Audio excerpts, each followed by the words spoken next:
Hi folks, welcome to the Prepared Homestead. This is Travis. Thank you all for stopping by to watch. Did you know that over the past week, U.S. banks have lost $70 billion in deposits? Yes, that means that a lot of people are withdrawing their money from banks. That could be considered a bank run. It's not the biggest loss of deposits, but it is definitely a fairly large loss in deposits, indicating more and more that people are not comfortable with their money in the bank. We could also probably see future bank failures like we've seen already this year. We've had several very, very large banks collapse this year. And all the indicators are showing that there's more yet to come, folks. There's a whole lot when it comes to finance. Did you know that just in the last 4 weeks, the United States has sent about $2 billion over to Ukraine? Yeah, $2 billion in the last 4 weeks. Do you know that since July, the United States has gone in debt by $1.4 trillion? $1.4 trillion. Saudi Arabia is no longer investing in the United States. In fact, they're dumping U.S. assets, U.S. currency. Typically in the past, when oil prices went up, which means that Saudi Arabia profited, they would take a portion of that and turn around and reinvest it in the United States, more U.S. currency, that sort of thing. But that's not happening anymore. Even though gas prices and oil prices have been going up, they have been doing the opposite by reducing their U.S. asset holdings. Central banks all over the world have been gobbling up gold left and right. This trend has been going on for over a year now. And there's an indicator that silver prices may be taking a rise. I'm not an expert in that, but there are a lot of people in that world that are saying that silver prices are very undervalued and could be seeing a rise in that value over the coming months. There's a YouTube channel called Constitutional Stackers, a small one. He's trying to push through the YouTube algorithms. They're really holding him back, but he talks a lot about silver and gold and how to use it as real money over at Constitutional Stacker. So you might want to go check him out. A lot of things going on in the money world, and we should be paying attention to that because that is directly going to affect us. The amount of debt that is incurred in this country, both on a government level and as an individual level. Household debt is like $17 trillion right now. There are almost 50% of all student loans are getting to a point of delinquency by October 1st. The credit card debt is the highest it's ever been in this country.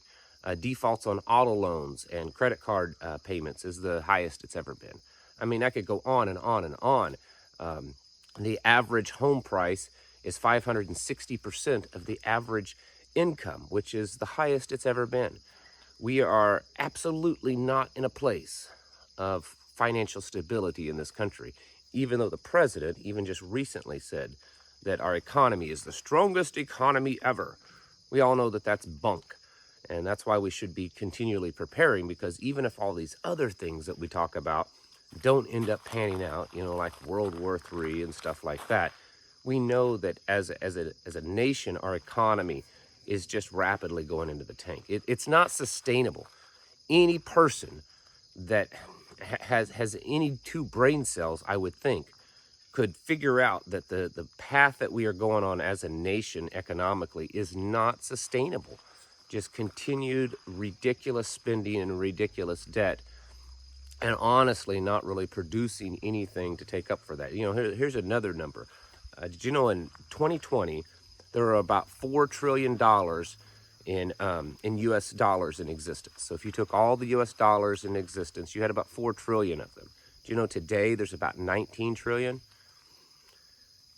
We didn't just in 3 years create $13 trillion in wealth. We didn't build and create $13 trillion of anything. We just created $13 trillion of U.S. currency dollars. And that's why our inflation rates are so high. They're much higher than 3.5%. It's interesting. They say that, 3.5%. But not one single item that would be on the list that you tally to come up with an inflation number is up only 3.5%. Everything else is double digits, and even some things triple digits. especially if you spread that out over the last 3 years. We're watching our economy just tumble. And is anyone really paying attention to it? Well, some of you are, of course you are. But the vast majority of the population is not. And why? Because, again, they're told it's the strongest economy ever. I mean, they know that they're paying a whole lot more at the grocery store. They know that when they go and they spend $200 at the grocery store, it's not buying a whole lot. I mean, I remember when $400 would buy more than just one grocery cart. Now $400 will barely even fill a grocery cart of groceries. And people are starting to feel that, and it's starting to hurt. You know, home prices, rent prices, car prices, insurance prices, everything is skyrocketing. And that's one of the big reasons why I continually push not just getting prepared as a person and as a family, but as a community. Last night, I had an exciting opportunity to go and speak at a small group in a town about almost 2 hours from here, just a tiny little town. And many of you that live out in the rural parts of America, you know these types of towns. Just they're out there all by themselves. You know, they're not a suburb of anything, just a small little farm town by itself. And a group of people there trying to start a community, a prepper community, meetings, and encourage people in that community to get more involved and to try to build a safety net, so to speak, or to create something that's alternative to the government and globalist control system. So they invited me to come speak to kind of kick things off. And it was a small meeting, but I was so impressed with the people that were there. I'll admit, and I'll explain this here in a second, I was a little worried, but afterwards, man, I was excited. So I get there, and the county emergency management director was there. The chief of police was there. One of the city council members was there. An owner of the small local radio station was there, and several other people in the community. And the people that were there, you could tell that they were, you know, they'd been in the community. They all admitted that they went, you know, there were some people there that were retired that had graduated high school from that town. They were business owners and property owners and owned farms and were seemed to be good, you know, the typical middle class people in the small little town that you know, they go to the city council meetings. They're involved in their community. And I was a little nervous because so many government officials there. I was wondering, are they here to kind of keep tabs on what I'm talking about? Do they not want this to get out of hand? Are they worried what I might be bringing into this little town? And in fact, just the opposite of my concerns was actually true. In fact, the government officials that were represented there were the ones that were very concerned with what was going on in the world today, and they were trying to get their community prepared. The emergency management director is apparently a huge prepper, lives off-grid, and was talking about to the people, because he spoke for a little bit, and you know, how the community needs to be buying guns and ammunition and needs to be doing all kinds of training, the kind of training that I talk about on my channel all the time. The chief of police spoke, and because I was asking him during the meeting and publicly in the meeting, and he said he would love to see a group of citizens in the community to come together and train, and so that if things happened, things got bad, things got crazy, there was a collapse, a grid down. He even mentioned, you know, things like marauders types of people coming into the community, that he could, you know, depend on the citizens to come together and arm themselves. In fact, the word militia was used by these government officials in a very positive way. It was very encouraging to see that there's still places like that here in America. And there are. I've heard of other towns around here in the Ozarks that have very similar feelings and very similar directives, even from their government officials. So it was super exciting to see. They plan on having regular community meetings focusing on a lot of these types of issues, medical training, actual tactical type combat training available for the community that wants to come in and help, so that, you know, if it's defending their own homes or to defending the community, they could do that. it was quite amazing. And I was like I said, I was a little too concerned that maybe my viewpoints might be a little extreme for these people. And it turned to find out that wasn't even the case at all. They were very much in line of the type of things that I would talk about. So my point to that is that we are watching things take a downward spiral. As I mentioned in the first part of this video, the economy, the money, all that kind of stuff. It's not getting any better. It's getting worse at a pretty rapid pace. In fact, most of you would probably agree it's almost surprising that we're still, some type of a functioning society at this point when you really start to look at everything. So we know it's getting worse, and we know the direction it's headed. And so doing things like what I went to last night, where people come together, is very necessary. If you live in one of these small little country farming towns, you might be surprised if you start talking around to people and talking even to some of the government officials, a city council member or someone else, and try to find a place in your little town to have a meeting and just start talking it up. If it's within a short driving distance, I might even be willing to come to it and kind of help you get going on the first one, but you certainly don't need me. I mean, I'm nothing special. In fact, no one there knew who I was. They had no clue that I did this kind of stuff on YouTube or anything. So it wasn't like they were bringing in a celebrity or anything, which certainly I'm not. To get this going, they were just knew that I was in charge of a community group already, and they were trying to pick my brain of how to make this work. You can do that in your area too.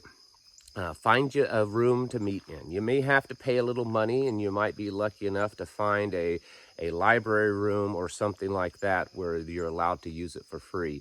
And then just start talking it up. Start putting out flyers. And come up with some kind of meeting agenda, something to talk about that entices people enough to come in. They had some refreshments there, some coffee and some water and some cookies and some little cheese and crackers kind of thing. And they even got some local businesses to donate some of the refreshments, and you might be able to do that too, especially in a small little town.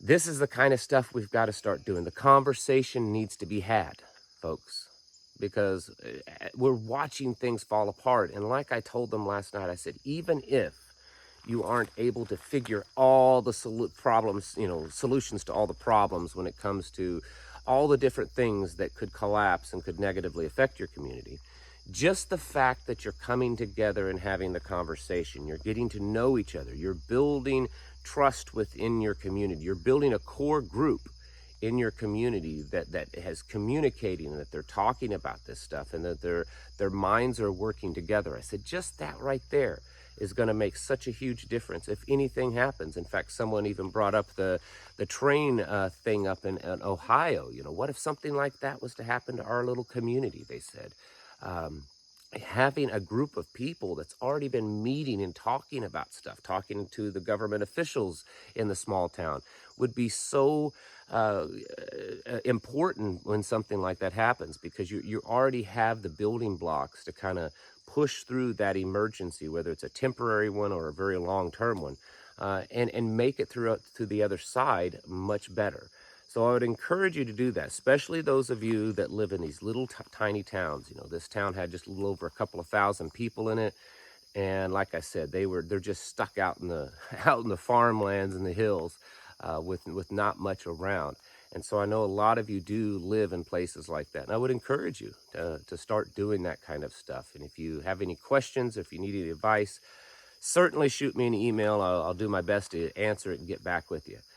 But this is the kind of stuff that's important. We talked about last night even bartering and using gold and silver, and everyone there thought that was a great idea, and everyone there said they would be willing to do that they would be willing to barter items or to use alternative currencies like gold and silver, because they're watching the U.S. economy collapse and taking the U.S. dollar along with it. So folks, start thinking about this kind of stuff and start doing your best to, and I know not everyone's going to be successful at it, but it doesn't hurt to try. I mean, you know, you can't fail at anything if you never actually try. And it may take several attempts. Don't just think that the first time, in fact, that's something I want to warn you. If you have your meeting, that very first one, and no one shows up, or one or two people show up, do not be discouraged. That's just how these things go. Keep pushing through, keep having them, and people will start showing up. And just don't worry about the naysayers, don't worry about the low numbers, because eventually you have a pretty good chance of things kicking off if you just show consistency to what you're doing. Folks, right now is the time to get your houses in order and to get your communities in order. You need to be preparing mentally, physically, and spiritually. Thanks for watching, and I'll catch you in the next video.